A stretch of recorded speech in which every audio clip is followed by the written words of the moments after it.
I can promise you, if you follow my recommendation in this video, you will see massive improvements as an artist.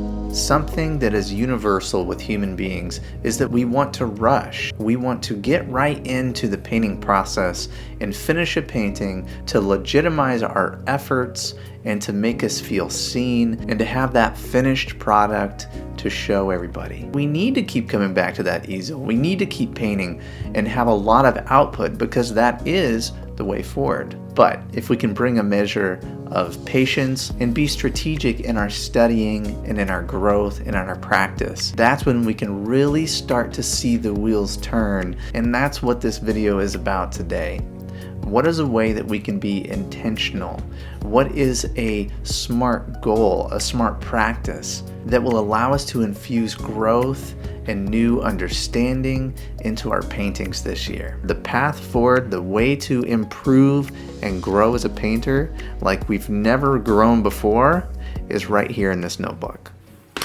All right, so this notebook is where I do my value studies.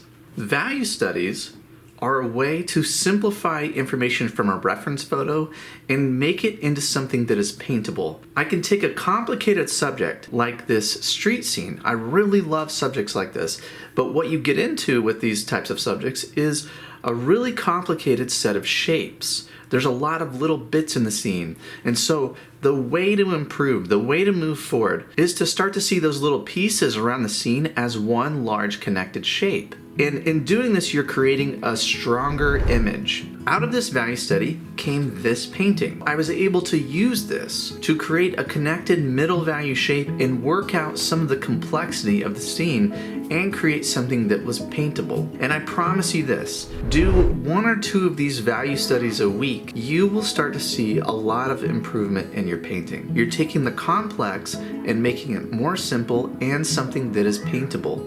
And all of that is done by doing this study. So here is a reference photo, and I really liked the light and the dark. It's really hard to capture this scene by just jumping in and deciding to paint it. If I can do this value study beforehand, what it allows me to do is know my process, combine smaller shapes into connected shapes, and really be able to focus in on capturing the light of the scene. And all of that is because I'm taking the time to do a value study. So here is the reference photo, here is the value study, and here is a look at the finished painting. So because I created that study, I was able to understand what I needed to paint in that difficult middle value section. And without understanding this process beforehand, I would have just jumped in and had a lot of disconnected pieces around the scene. Let's take a look at how I create a value study. First, you want to lay out your drawing. This will help you get a handle on the composition. I recommend picking one color for your study. In the study, we aren't concerned with color. We really just want to think about value and shape. In the actual painting, I'll be creating the lightest values in the first wash of my scene, but in the study, I'm just leaving this as the white of the paper. The next step is to find and paint the large connected shape of the scene. This is not an easy skill, and it can be really hard to do this in the beginning, but as you continue to work and practice this, it's well worth learning. And it's one of the main reasons why we do these studies in the first place. So after we've painted the large middle connected shape of the scene, then we will paint the darks of the scene. Now, this brings the whole value study together. When you apply the darks, start at your focal area and work from there. This is a good way to ensure that your focal area remains the most important part of your painting. Now, when I'm painting my actual scene, I want to have my value study where I can look at it.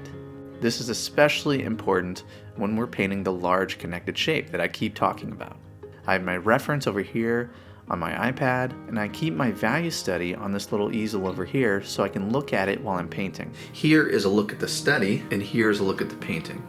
All of this shape here, this connection into the car, this background, into the values of the house, into the values of the shadow, I determined all of this within this value study. This is the key to capturing light in your scene, to taking really complex subject matter, making them into things that are paintable, is by doing these value studies. So this is what I'm committing to this year in my own painting practice, is to continue to do more and more of these studies. I want to fill up several of these notebooks this year just with value studies. In this extra step, this extra preparation, I promise you will make a big difference in your painting this year. For those artists that are action takers, that are always looking for another way forward to continually improve, I have a video lesson, The 7 Secrets of Fresh and Powerful Painting. This is essentially a mini watercolor workshop. I explain to you the keys in planning your painting, mindfully painting your scene, and knowing when to put the brush down to avoid overworking your painting. And on top of this, I include my watercolor supplies guide. If you have questions about paper, about pigments, about any supplies that I use, and you're looking for a little bit of guidance, then this is for you. Follow this link here to get to the 7 secrets of fresh and powerful painting. I'll see you next time.